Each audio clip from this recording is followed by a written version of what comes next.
Welcome back to Prof E Plays. I'm Prof E, and we are back to playing some Dreadfarer um, after a bit of a break. So, just a reminder what this game is. This is a solo journaling, really kind of sketching game, where you are taking expeditions to look for various remnants, artifacts in the um, the continent, I believe it's continent of Lemuria. So at this point, I am working on Dreadfarer Rules 1.8, just kind of an update on those rules. They cleaned up some of the kind of inconsistencies that had snuck in with some of the other updates they'd made to fix some things. So I don't know all of the details. Honestly, I've not looked at every single change they've made. Uh, hey, that's fine with me. I'm gonna trust them to get things cleaned up as necessary. All right, so anyway, that is where we are. So, just a quick reminder, you have three resources here that you are managing through this. So you have money, which I'm doing pretty well there as far as I can tell. You have hit points, where I literally have not actually lost a hit point yet. I think like anything that I've lost, I've gained back. So I didn't bother writing a change here. Then corruption would be the thing that you get from selling off these artifacts. And as you build up corruption, if it gets high enough, then you start getting various curses on you, right? So various ways that you can end this game. One is that you finish your sketchbook, in which case you have completed all of your expeditions into Lemuria. You feel very fulfilled in your life. Or you can go bankrupt. That is, have the at the very end of the expedition, after you've made the decision to try to sell or whatever your artifacts. If you still have negative money or zero money, then you're done. So bankruptcy. You could die if your HP hits zero. Or you could become so corrupted that you're no longer human, in effect. All right, so that's that. So far, I believe we've taken 6 expeditions into Lemuria. So this will be our seventh expedition. So let's go ahead and follow through the process of what you do when you take an expedition. So I'm going to remind myself of that because honestly, it has been a while. Like I know the process is fairly simple. It's just one of those things where I don't have necessarily the best memory for this. All right, so planning an expedition. So first thing I need to decide upon a location, and I have 4 locations that are available to me: the island of Sora, the heights of Motag, the humid jungle of Sangal, and the Lazarak Wastes. There are also 2 other locations, but you need to have special things in order to get to those locations, and I do not have the things that are necessary as far as I know. So, so that would be that. Um, okay. Well, last time I believe I went to Motag again, so I've just kind of been looping through. So I think I can go to Desangle. I think that makes some degree of sense. So I'm just going to go ahead and go on that expedition. So the first thing that I need to do, because I'm changing areas, that means that I do have the opportunity to buy stuff.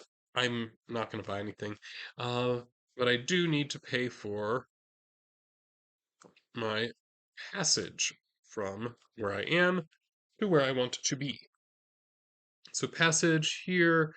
Okay, just to remind myself, I think the plane is the best way. It's not that expensive. It's only $60, and it saves me from having to risk ocean encounters and the like. So I'm going to do that. Okay, so my money. Oh, I already have my money there. Let's cross off $60. It's down to $320.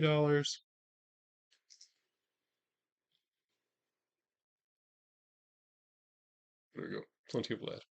All right, and then 2 things that I need to do. So we're going to, I said Desangle again. So there's Thra, Motag, Sangle.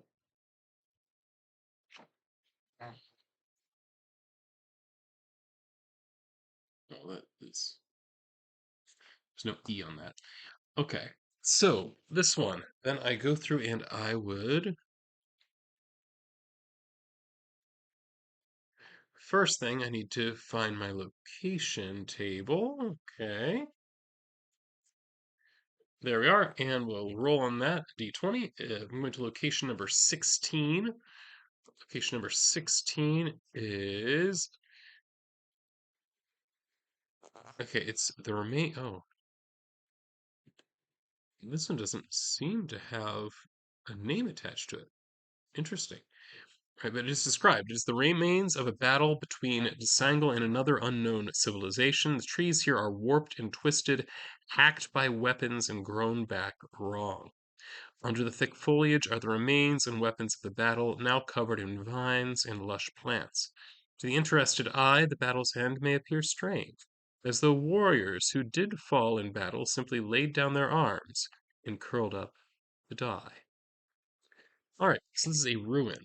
So I'll just make a note here. It's a ruin battlefield. It'll be enough to remind me what's going on here. Then I need to find the table for the appropriate remnant. So what am I seeking here? So I have some hint that there will be a 12. 12 says a ghost buckeye here.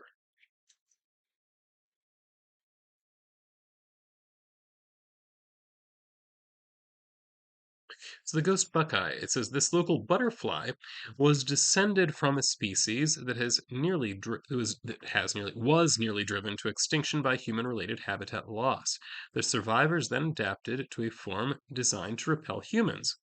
When intimidated, the butterfly will fly to a twisted tree or branch and open its wings, which bear a strikingly realistic, yet slightly wrong human face. The strange, uncanny image it creates has been enough to inspire legends about unearthly, distorted humans and consecrate entire areas of the forest as haunted. Okay, so it is a particular butterfly.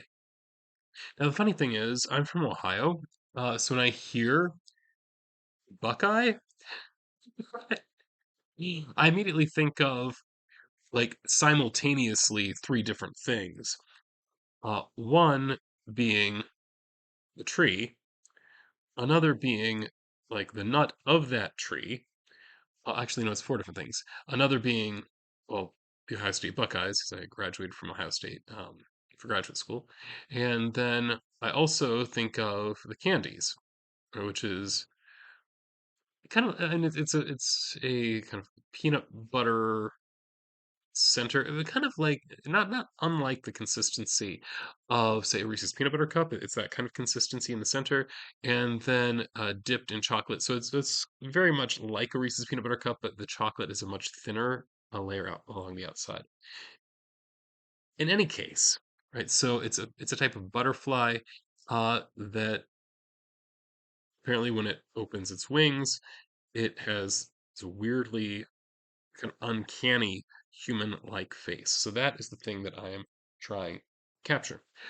The good news, of course, is that this battlefield ruin, the way that it was described, there would be plenty of twisted trees here to find this particular butterfly. So it's pretty obvious that it's not going to be hard for me to find this thing. All right, so yeah, that's one thing in this game. There's really never a question of will you find the remnant.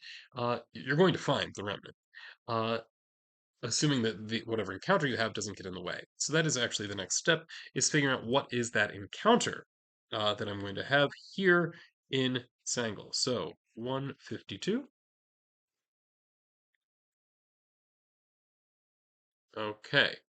So Jungle Sangle, I am in a ruin. So I need to find a ruin here, and then I roll a d4 to figure out 4. Okay, so flipping over here to number 4, it says a huge golden head lowers above the crumbling building. No, lowers, towers above the crumbling buildings, half submerged in vines and roots. Oddly, it does not have eyes, just a smooth gold face with a wide smile. Studying the base of the head, you can surmise it extends well below the forest floor. Oh, okay, sure. Touching the surface, it appears to hum like an idling machine. Suddenly, your fingers seem to sink into the surface as though the gold were really a thick liquid. You pull your hand back, so I can either push against the gold or I can leave the area. Huh. Boy, leaving the area is the safe thing, but I have lots of resources. I'm gonna make the bad choice. Push against the gold. Your arm sinks into the statue. Suddenly, your entire body is pulled in. Bright golden light rushes past you as you feel like you're flying. You emerge into a large courtyard surrounded by golden walls. Towering spires of ex- of ext- ext- of towering spires extend upwards in the distance, and above you, you can see a great tower of gold with a bright sun at the top. As you take a step, you nudge something with your foot. Roll on the Nephilia remnant table to see what you find. As you pick it up to study it, a bird descends from the ceiling, screeching as it dives toward you. You gasp and stumble backwards into the golden head, falling onto the jungle floor. On testing the head again, it is cold and solid. Oh, that's awesome. Okay. So I'm getting not just a ghost Buckeye, but I also get one of the Nephilia remnants. And that's one of the areas that is very difficult to get to, actually. So let's find out. Nephilia remnants. Let me turn to that page. Okay. 10. An enormous ceremonial fan that, when waved, causes intense winds to expel from its golden threaded leaves.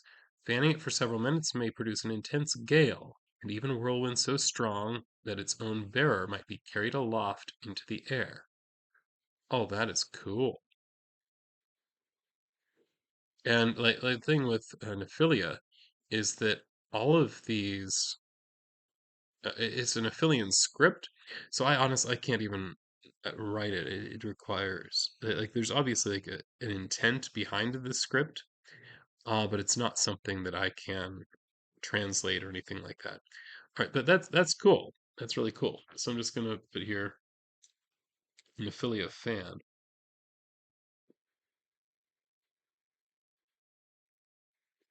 All right, now we're going to get to actually what the game is about.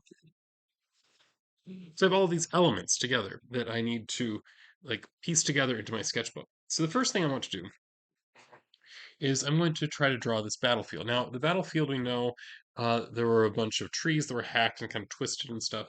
So like, I'm not the best of artists, but so what does a twisted tree look like?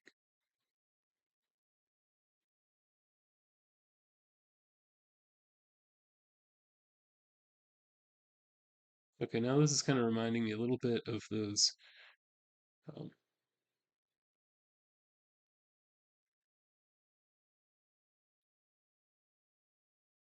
oh, that's terrible.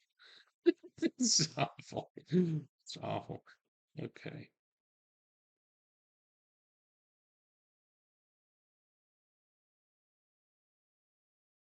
It's really looking more fern-like, but that's okay, right?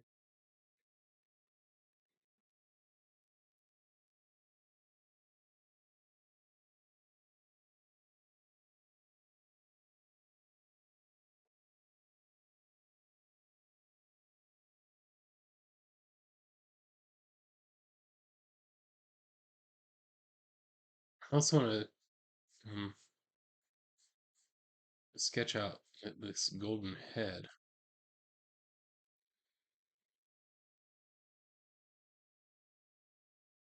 I'm imagining here, you know that it's largely featureless. So you can imagine, we know that it has a mouth, a huge grin.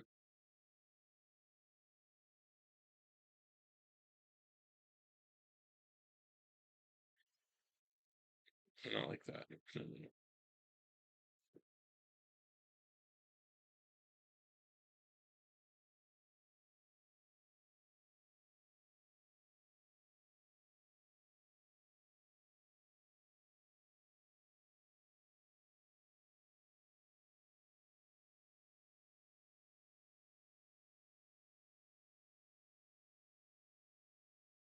or nose like here.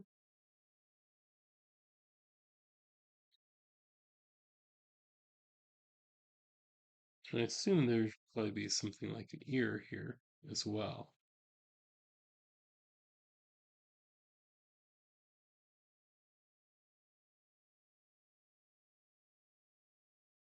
So it's something like this. I'm just gonna mark golden head. Okay, so this is one of the tree from the battlefield.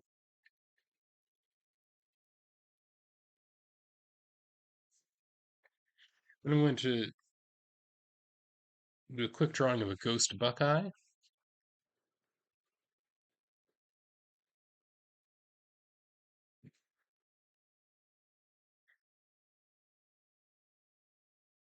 I actually have one of my colleagues is I think is an entomologist, specifically studies butterflies and moths, and is apparently an expert on their mouth parts, which I think is an interesting thing. It's one of those things where, like, because of the type of professor I am, I mostly teach like undergraduates, introductory level courses, that kind of thing. You can see this on my professional page, which I've linked through my page here. So I mostly teach like freshman, sophomore level courses, which that kind of requires that I be something of a generalist. So like when you ask me like what's your specialty, even there when I say, well, my research is about business cycles, it's a very broad subject. So the idea of being super specialized in like one very specific thing is something that I find fascinating because and that's just not the way that my own where my own career has taken me. But there are people that absolutely do this. Even within my own field of economics, it's not unusual to find people that do this kind of thing.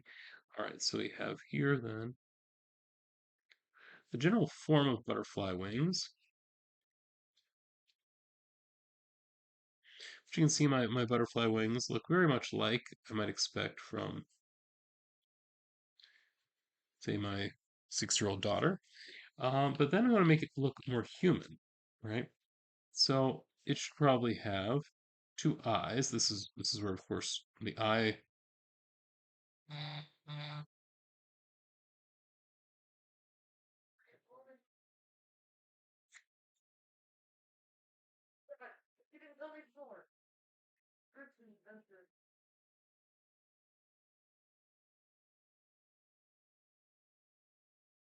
That's some eyebrow there. This looks kind of like the nose, more. I mean, it's like a nose from like Bert from Sesame Street, right? And then we just need to give it some. Okay, yeah, yeah. If I saw this,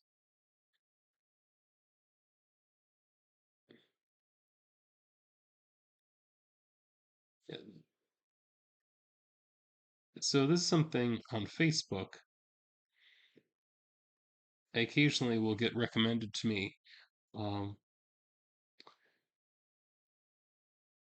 shorts about, oh, here's how to draw this particular thing, and that's why I'm drawing my individual teeth. Because honestly, it doesn't take that long, and they do look significantly better than just kind of the typical draw a line and then put a bunch of slashes through it, which looks extremely unnatural.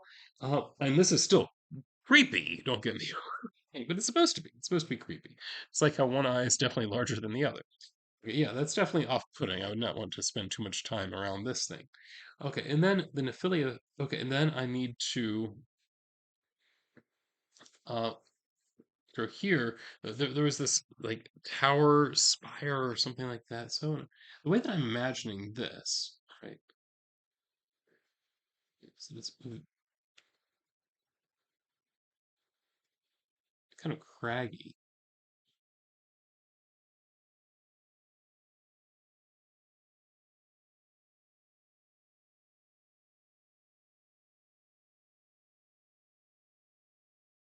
That's like the impression that I get of this Nephilia. And then the fan is a ceremonial fan. So let's see. I think it would probably be fold it. So I'm imagining very much like the folded fans kind of thing. And then it would have this general shape, something like this, right? But it would definitely be ribbed.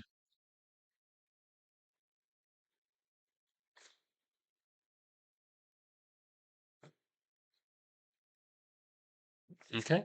What else do I know about? Do I know about the fan and its description? It says it's an enormous ceremonial fan that waves. Oh, okay, it just says what happens when it waves. Um, okay, that's it. I'm just gonna mark here. This is an Nephilia fan.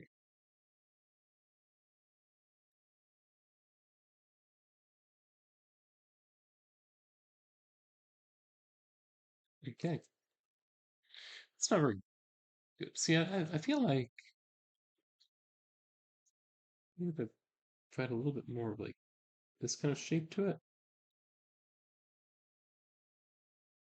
It's one thing that does is make it a little bit creepier, actually. So it gives more of the impression of something like webbing here, which makes it, I think, less friendly, perhaps. And I feel like there would probably be like some kind of uh, something like geometric shapes or something like that on it. I don't. I'm not imagining this would be just totally plain. Um. Okay. So what do I think? I'm imagining things that are somewhat swirly. Perhaps something like this.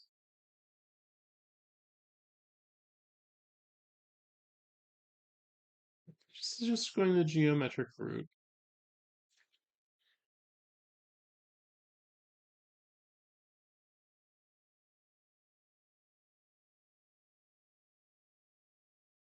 See, I'd like to think this is the journal of someone going on these expeditions who's not necessarily the best artist.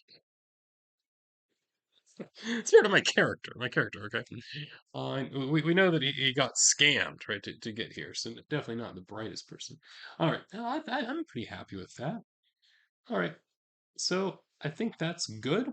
So now let's go ahead and wrap up this expedition, which means I have to decide what I'm going to do with my stuff.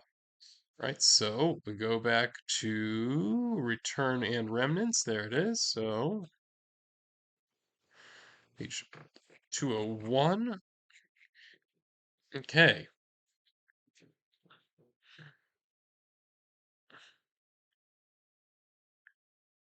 Okay, after facing the dangers of the expedition, it's time to document the remnant as we hold the strange list sketched down. Okay, yes, I did that. Label interesting points of it. Does it relate to the. Okay, I'm not getting super detailed about that kind of thing, as you know. So, again, I have the choice. Now, in this case, I have two remnants. I have the ghost buckeye, so the butterfly that I have to decide what to do with. And then I also have this Nephilia fan. This Nephilia fan I think is really cool. Kind of want to keep it, to be honest. Now, the butterfly, that one I think might be interesting to donate. So, in that case, if I do that, so I come back to my record page. So here's what happens. So first thing I'm going to donate the the butterfly. So that the ghost buckeye just got donated. That means I gain one corruption, so I'm up to two corruption. And then I get to roll a d20 and multiply this by 5. Okay. Oh, nice. So I just made $100 off of that donation. Thank you to uh, the Lemurian Museum, which I believe is located on Motag. Yeah. Oh, yes. It actually says literally on the page that I'm looking at. And then the other thing, I think I'm gonna keep it. I'm gonna keep it. So I'm just gonna mark here the Nephilia fan. I'm just gonna mark it Nephilia wind fan, and that gives me another 5 corruption. Because here's the thing, right now to manage corruption. Oh wait, no, +5. That's not. So just set it to 5, Professor. So up to 7 corruption. Okay. Now at 5, you get a curse, but I already have the curse at 5, so I don't get another curse till I get up to 10 corruption. So I'm still managing that resource reasonably at this point. Okay, so that is what things are looking like now. Uh, the wind fan is cool. Like I doubt that I'm going to have like any real use for it. Um, unless I like insert some use. That's one thing. I think this game, there's a lot of room for where you could, like, I want to say, like, go outside what is written in the rules and, like, talk about how you're using these things. I think that is something that you could do if you wanted to, but I'm more interested in finding out the mechanics of it, kind of exploring what the game materials offer me, right? So I'm not, I'm keeping it because, hey, who knows? Maybe there will actually be something where this specific fan is useful. Uh, I'd, I'd be surprised, but hey, I might be surprised. And that's actually the reason I play the game, is to be surprised by the things that I encounter. So we're going to wrap it there. Uh, Thank you very much for tuning in. And this is Prof E signing off.